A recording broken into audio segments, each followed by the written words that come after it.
محمد عبد الله فرماجة ما شاء الله وخير الله حسي دولديس سياسة دقن وي سفي عن لو وضع ما عرفتي رايدك بلشدك أهران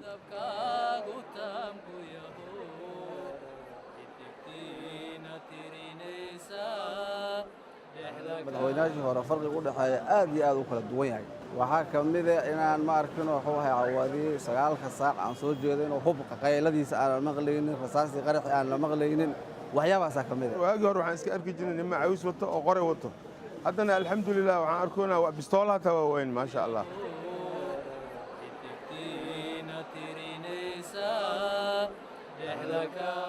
madaxweyne maxamed cabdullaahi farmaajo كل هذا رتان وحياة بدن وهذا كبدل مدحوينياش كله إسكبدلنا أجران وحكم إذا أمنية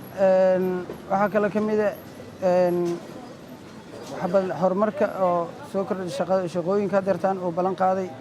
حواجا أو قبسمين يحوح أنا ولا أنا قبسمين مدحوينياش خورة يا مدحوينها هذا محمد عبد الله فرماجو فرقوين أيها الحياة تاسوعة إن أيضا حكوميين كي هور معنا أجرين هذا أبني سيدان وكلاه مجرين كرسوني مجرين ومعناها واحد جرتي عبسية جرتي هذا محير هذا ودريمي كرتا مرحلة معناها ماشي أي مرة يسوع عيالك كيرا أي هذا أد وقفر حسن madaxweynayaashii hore waxyaabo badan ayaa iskala dhacay sidii ma aragtay dadka madaxda qaraxa iyo waxyaabo badan ay la kulmayeen hadda laakiin kisto waxaan u maleynayaa sidii inay kasii qaboobtay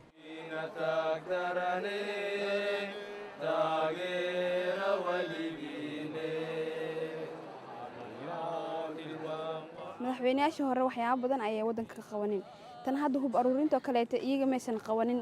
nidaam daro ayaa wadooyinka ka jiray madaxweynayaasha oo haddana soo maray ninka ugu macnaha howl qabasho badan waaye maxamed cabdullaahi waxaan madaxweynaha kula talin lahaa inuu horumarsho dhanka ammaanka iyo shaqooyinka in ummadda macnaha mataqaanaa ay helaan shaqooyin camal inay wada qabsadaan boqolkiiba hadda konton amniga uu xalismay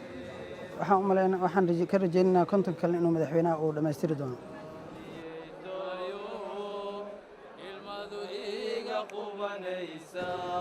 madaxweynaha maxamed cabdullaahi farmaajo wax hadda lagu dhaliilo oo macnaha ii muuqata male 4 sano soo socoto insha Allah waxaan u rajaynaynaa inuu xilka noo sii wadi doono in wanaagiisa iyo horumarkiisana mataqaanaa ay noqon doonto mid mataqaanaa taariikh dhaxalgal ah oo ummadda Soomaaliyeed ay u wadarayaan madaxweynaha salo waxaan ku tali lahaa dadaalka uu hadda wado inuu sii laba jibaaro aan ku tali lahaa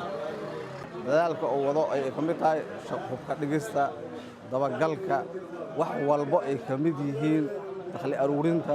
waxyaabahaas oo dhan waa fahamtaa u maleynaa sida heerka ay u socdaan aad iyo aad u fiican madaxweynaha waxaan kula talinayaa inuu aad iyo aad u laba jibaaro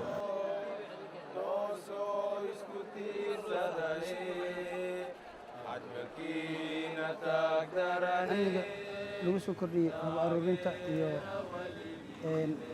meel kasta oo bara kasta oo shacabku badan yihiin kontarool la dhigay aad iyo aad taas ugu mahad celinayna dawladda dhammaan madaxweynaha ra'iisul wasaaraha baarlamaanka iyo wasiirada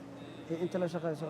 madaxweynaha Soomaaliya waxaan kula talinayaa marka koowaad waa inuu shacabka baahidooda harqabtiraa marka labaadna waa inuu ciidanka harqabtiraa